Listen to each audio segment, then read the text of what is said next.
Oui, bonjour, je m'appelle Valentin, je suis diplômé de l'école de journalisme de Bordeaux et je trouvais pas trop de boulot, j'étais pigiste, puis les gens ils parlaient pas trop de moi, quoi. J'étais pas très connu, j'avais du mal à me faire connaître.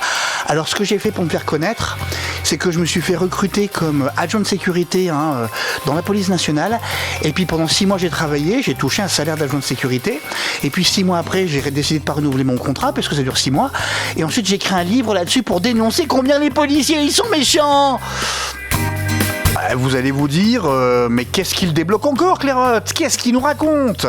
Eh bien, ce que je vous raconte est une histoire vraie, puisque vous avez un type qui s'appelle Valentin Gendreau, qui se dit journaliste. Moi, j'estime que ce n'est pas un journaliste, et on reviendra plus tard sur pourquoi il n'est pas un journaliste. Donc, ce Valentin Gendreau, diplômé de l'école de journalisme de Bordeaux, qui s'est amusé à se faire recruter comme adjoint de sécurité par la police nationale pour aller infiltrer pendant 6 mois un commissariat, en l'espèce le commissariat du 19e arrondissement de Paris, afin d'écrire un bouquin sur combien qu'ils étaient méchants les policiers. On est en plein délire. Alors, il faut bien comprendre une chose, c'est que même les flics en France n'ont pas le droit d'infiltrer des organisations criminelles. C'est interdit. Le ferait-il que l'ensemble de la procédure judiciaire tombe à l'eau? Pourquoi ? Parce qu'un officier de police judiciaire, un fonctionnaire de police, ne saurait participer à ce qu'il réprime. De la même manière, d'un point de vue déontologique, un journaliste ne peut pas participer à ce qu'il dénonce. Adrien Gendreau a donc répondu à un appel à candidature pour un poste d'adjoint de sécurité. Il a passé des entretiens et des tests. Il a signé un contrat avec l'État. Il a suivi une formation. Il a travaillé pendant 6 mois, durant lesquels il a été rémunéré, idem pendant sa formation. Il était agent contractuel du ministère de l'Intérieur ou de la police nationale. Il n'était pas flic. Il n'a jamais fait l'école de police, il n'était pas fonctionnaire de police, il ne disposait donc d'aucun, mais je dis bien d'aucun pouvoir discrétionnaire, et je me demande même d'ailleurs si les ADS sont assermentés. S'il était assermenté, alors là c'est encore plus grave, vous allez voir. Tout ce qu'il a fait là et que je viens de lister constitue autant de manœuvres frauduleuses. Il a fait cela en dissimulant à ses recruteurs, à sa hiérarchie et à ses collègues que la seule raison pour laquelle il avait choisi d'être adjoint de sécurité était parce qu'il était journaliste et qu'il voulait écrire un bouquin. Donc c'est quelqu'un qui a fonctionné non pas par infiltration mais qui a fonctionné sous couverture. Donc ce crétin, non parce qu'il n'y a pas d'autre mot, il faut vraiment être crétin, a commis toute une série de délits extrêmement graves, à commencer par celui d'escroquerie, puisque par manœuvre frauduleuse, par tromperie, il a obtenu les informations nécessaires à la rédaction de son livre, pour lequel il a touché une avance, il a été rémunéré, sans compter le fait qu'il a également été rémunéré comme adjoint de sécurité. Non mais le mec, il faut qu'il se retrouve très très vite avec son éditeur dans le cabinet d'un juge d'instruction, qu'il soit mis en examen, qu'il soit jugé et condamné si possible à de la prison ferme. On ne peut pas subvertir une mission régalienne de l'État de cette manière-là. C'est d'une gravité sans nom. Non mais bientôt, il y a les crétins qui vont s'amuser à infiltrer la DGSE pour démontrer à quel point les gens du service action sont violents, quoi. Puis il faut voir le niveau, si vous avez mieux ce monsieur Gendreau, cité par Le Monde. Les flics sont censés lutter contre la violence en pratique, ils en sont souvent un avant-poste. Eh bien non, monsieur Gendreau, la police n'est pas là pour lutter contre la violence.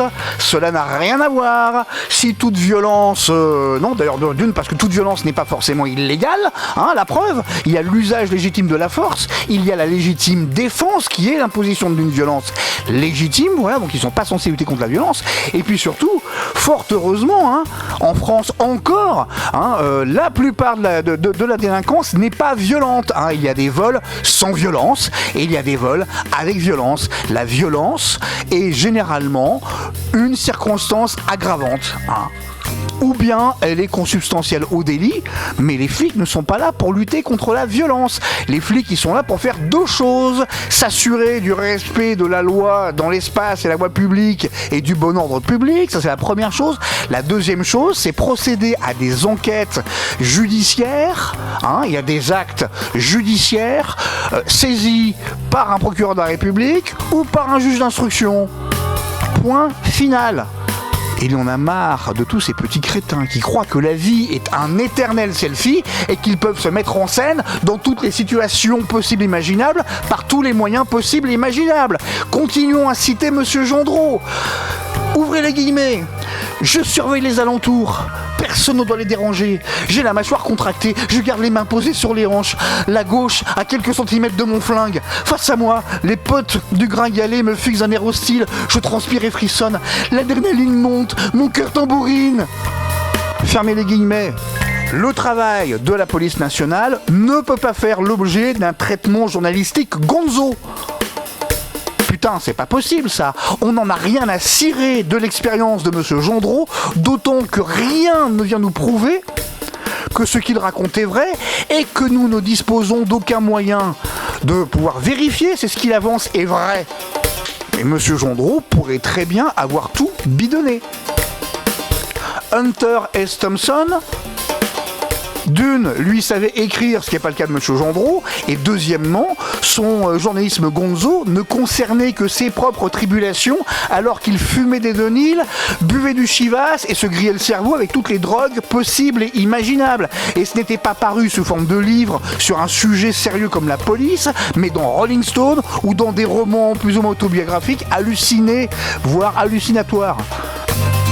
Ce qu'a fait M. Gendreau n'est pas du journalisme, ce n'est pas non plus une enquête.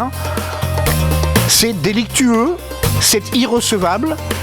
Et une fois encore, nous n'avons que sa parole. Or, vu les méthodes utilisées par M. Gendreau, qui n'a pas hésité à mentir, à subvertir un processus de recrutement d'adjoints de sécurité et à percevoir des traitements d'adjoints de sécurité pendant 6 mois,